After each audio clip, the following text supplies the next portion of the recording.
What kind of an idiot has a kid, right? And then what kind of an idiot has a kid and then goes, yeah, let's do that again a couple of times. Let's go ahead and get this party popping and get things started. Hey, what's up, fam? Thanks again for tuning in to Laughtrac. Thanks for coming back. Let's go ahead and keep this party popping and keep this train moving, baby. Hey, next I got a fam in the house I'm bringing to the stage, but he's from the other side of the pond. He's from Woodenhip, England. Man, this guy is crazy. He's a maniac. Please welcome to the stage, Eddie Stevens. Thank you, very nice to be here. Relax, calm down, it's too early for that. Happy to be here. I came all the way from Rio Rancho, New Mexico to be here. That's where I live. Some of you will have already noticed the accent. I'm very tired. I'm too tired for this. I had a very rough night's sleep. I'm a restless sleeper. I don't know if you can all relate to that or not, but I have a very hard time sleeping. This morning I woke up and I'd completely dismantled my bed. Like almost like neatly. I'd taken the sheets off, the pillows were out of their cases, the blankets on the floor, and I'm just laying there in in my underwear, my t-shirt. Had one sock on. Don't know what happened to the other one, which is weird, especially when you consider that I always sleep in the nude. So I'm not... What's going on with that? Who's dressing me in my sleep? Is it you? Probably not. That was a weird accusation. I'm sorry about that. It's worth a shot. I'm very tired, mainly because I have 3 kids. That's right, 3 kids. That's stupid, isn't it?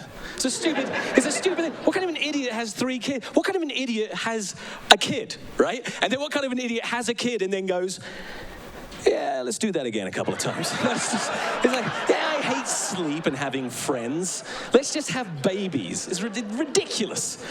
You have to do stupid things with them all the time, like go on carousels. Have you ever been on a carousel with kids? It's an annoying thing to have to... I had to go on a carousel with my 3 kids, because my youngest is too young to do it by himself. What an idiot.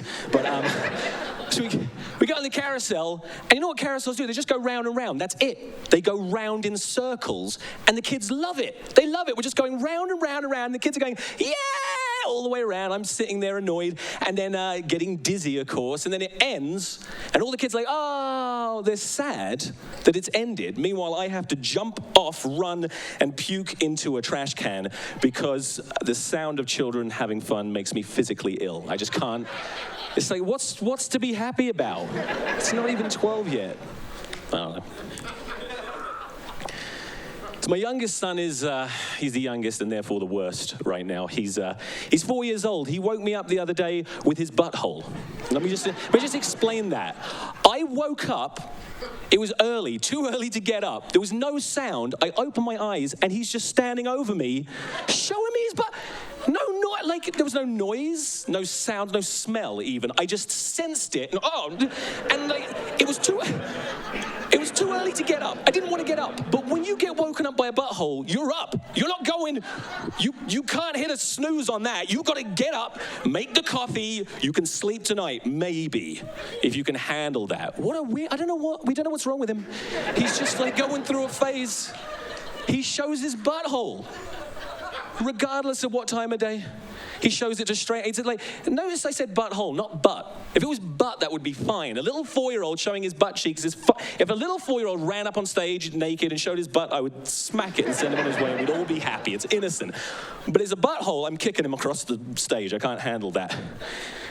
He does it. He did it the other day in front of company. We had friends over. We're sitting in the living room, and he just ran out naked, spun around, showed everyone everything. And my wife finds it really embarrassing. She can't handle it, but she was close enough that she was able to cover it up. Instead of just like a normal person, just putting her hand over it, because it was just the butthole, she just used one finger. She just went, oh, no. It was weird. It made it worse. Now she's pointing at it. Everybody look at my son's butthole. It was like she was shushing it. Just, no, none of that, please. It's not his fault, though, because he is the youngest. He's the 3rd child. And when you have the 3rd child, you don't really care anymore. It's hard. Do you know? If you're a 3rd child, sorry, but this is how it works. We know with the first child is always just ruined because you're too protective with the first child. You just hold it and you go, get away. Don't touch it. And then the child grows up to be just an awful human being. The 2nd child is always good. I'm a 2nd child. The 2nd child, you got it right. Like, we know what we're doing. Let's do it right, you know? Then the 3rd child, First of all, is always a mistake. You didn't want it. You didn't plan on that. It just happened, and you went, all right, we'll try and keep it alive. That's the best we can do. Hopefully it'll live, you know? And then you do your best. I remember one time with my third child, he was very young, about 6 months old, and I woke up in the morning. He'd been very difficult that night, and I had a headache when I got up in the morning. And that's fine, you know, you have a headache, sometimes we have kids. But then my wife came up, she'd got a good night's sleep that night, and she said she also had a headache. Well, now I'm worried, okay, because one person has a headache, that's just a headache. But if two people in the same house have a headache, well, clearly there's a gas leak and we're all gonna die. Like, that's it, we're gonna die. Don't even leave the house, don't try and get it, it's over, we're dead. Get the gun, we'll end this quickly, you know? That's what I'm thinking, but then I realized something, and I realized there was definitely not a gas leak, okay? And I breathed a sigh of relief. But the reason I was so relieved is the most messed up thought I've ever had, and you're gonna hate me when I tell you, but what I thought to myself was, wait a minute, relax.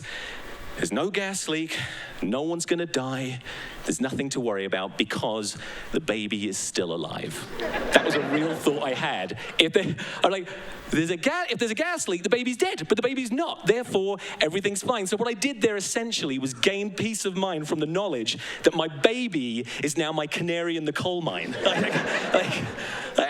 Relax, you know, there's a baby in the house, we're fine. You know, if the baby dies, I'll start taking this gas leak seriously, all right? But until that point, just keep a baby. You know, I don't know how much it costs to deal with a gas leak. I have no idea, but babies are free. I'll make them like that, like that. You not into baby death? Yeah, fine. I got woken up in the most annoying way of my life a couple of weeks ago. By the way, this entire set is going to be me complaining about being tired, just so you're comfortable with that. And it's not even 12 in the afternoon, but I'm a comedian. This is early for most of us. Some of us are still drunk from last night. Yeah, that guy. Yeah, I got woken up a couple of weeks ago by birds singing. And I don't know if you've ever experienced that. If you haven't, you probably think it's a nice way to start the day. Getting woken up by the sounds of birds singing, it sounds nice, sounds very Disney-esque. But the reality is, birds singing is the most annoying way you could ever be woken up, okay? Because this is how it went down. There's two birds, two idiots, I hate them both. But the worst one is in my yard, okay? There's a bird in my yard, and he's doing this.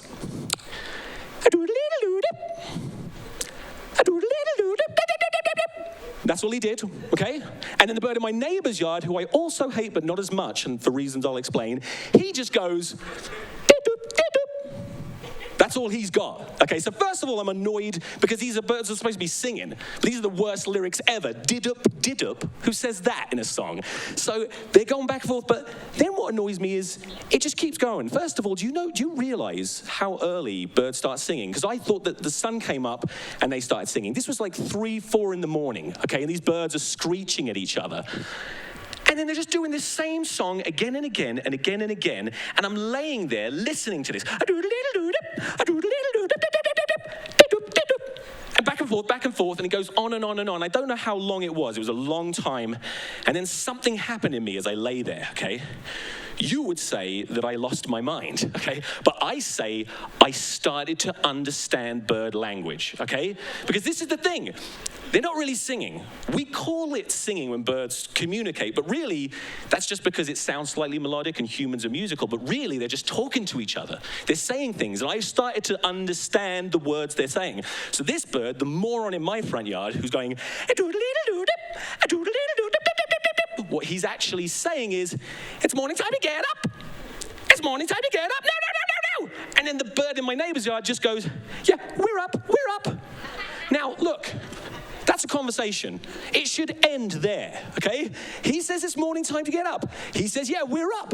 It's over. We're done. I can go back to sleep. But the bird in my yard is so stupid, he doesn't seem to be able to understand the bird in my neighbor's yard. He can't understand that he's saying we're up, which is very difficult for me to accept when you consider that I can understand that bird.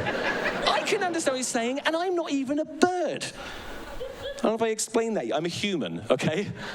So they go back and forth. Back and forth. And finally, I just couldn't stand anymore. I jumped out of bed. I ran out into the driveway, and I started screaming at these birds, shut up! Shut up! And then I realized the new development in my neighborhood, which is like, Up until this point, a couple of birds are singing. Okay, now what's happening is everyone within a 1-block radius of my house is being woken up by a man in his underwear screaming, "Shut up," into the sky. Okay, which, you know, is a very annoying way to be woken up, you know? But I would argue not as annoying as being woken up by birds singing, okay? This morning was the best way I've ever been woken up. I have to end my set, and I don't usually like to end by bragging, but this morning my wife woke me up with sex. Yes, please don't get too excited. I have no idea who she was having sex with, but they were very loud. Don't forget to hit that like and subscribe button at the bottom. You can also follow us on many of your favorite platforms.